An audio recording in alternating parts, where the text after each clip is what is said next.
Hey everybody, so today I'm giving you a brief overview of our research project for Romeo and Juliet.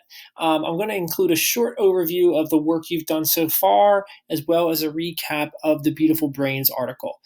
This is a longer presentation, but please watch and listen to the entire thing because I'm trying to give you as much information as possible and kind of answer all your questions before you guys get started.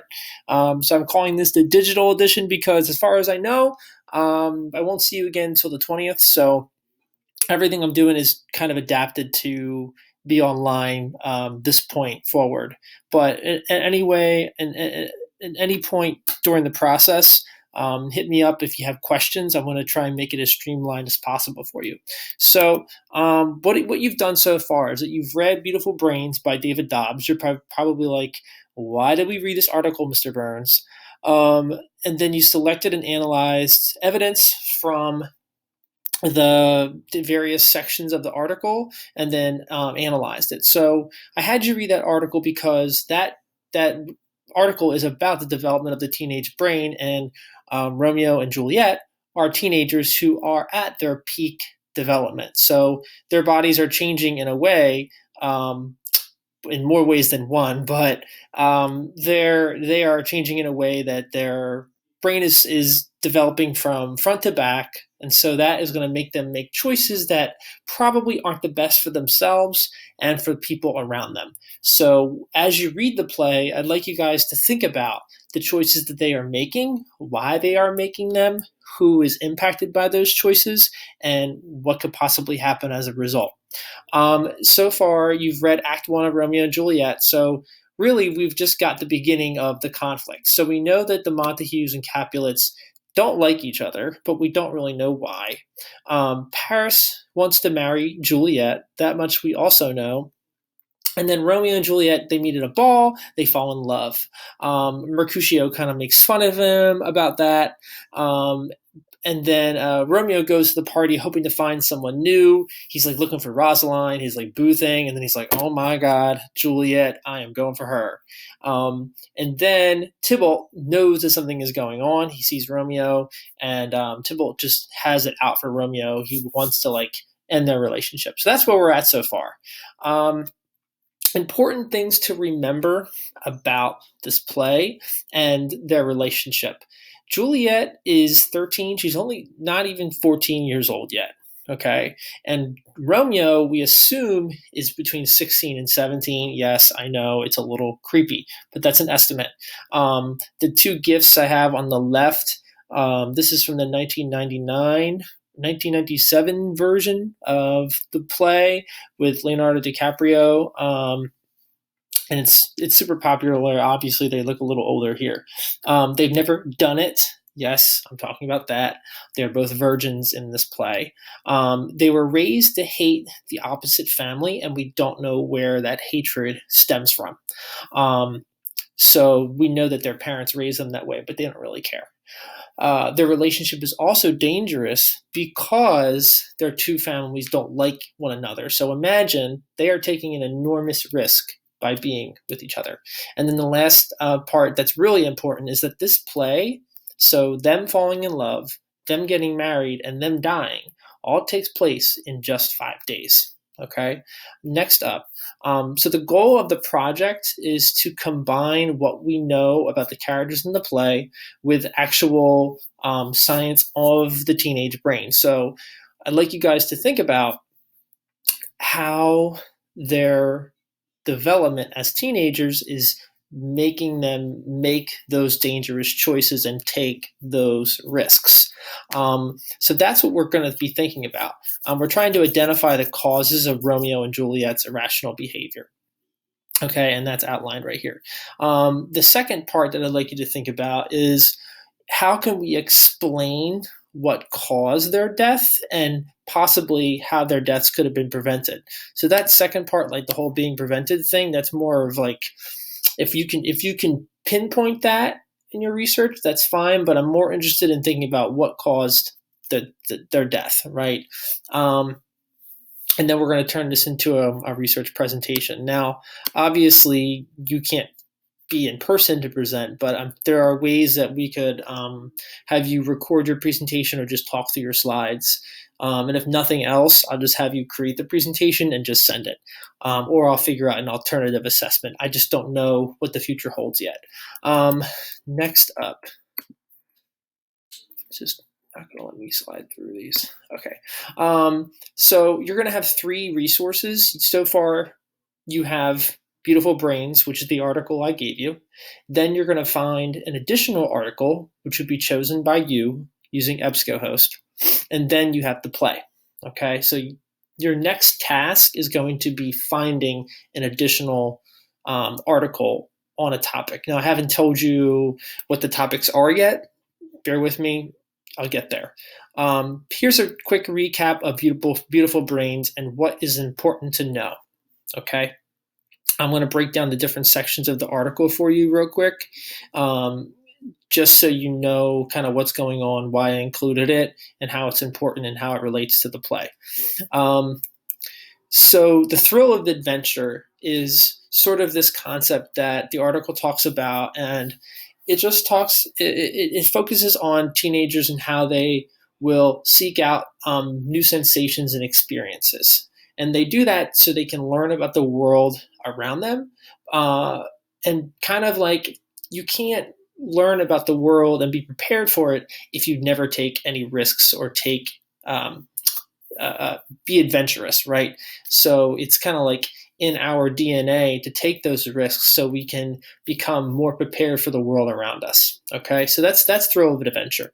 Second is risk taking. So this is more common in teenagers and adults. I know that I took all kinds of risks when I was in high school, lots and lots of stupid things. But we do that because, well, I'll get to the because, but we do that, and usually when we take a risk, we are endangering our life or our social life, right? Like you do something really stupid and you embarrass yourself, right?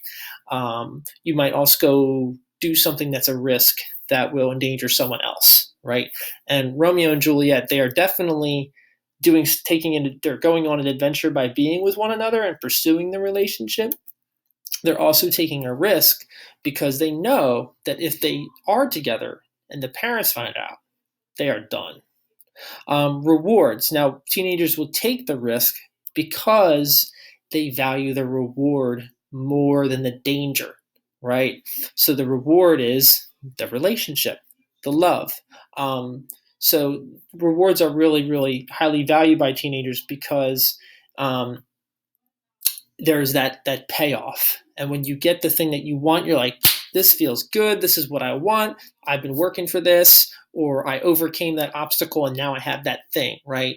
And then you learn a lesson based on the reward that you achieved. And then there's also friends over family. So teenagers will place their relationships with people near them in their social group over their relationship with their family, because the family is they're too much like I love my dad, but I don't want to be exactly like him. I want to be like, I have better relationships on certain topics with my friends because we grew up at the same time period.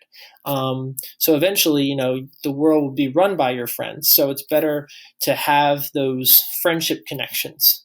And so we see that in Romeo and Juliet, where Juliet and Romeo are willing to be with each other over their family members, right? They're willing to go against being a Montague or go against being a Capulet. They just want to be with each other.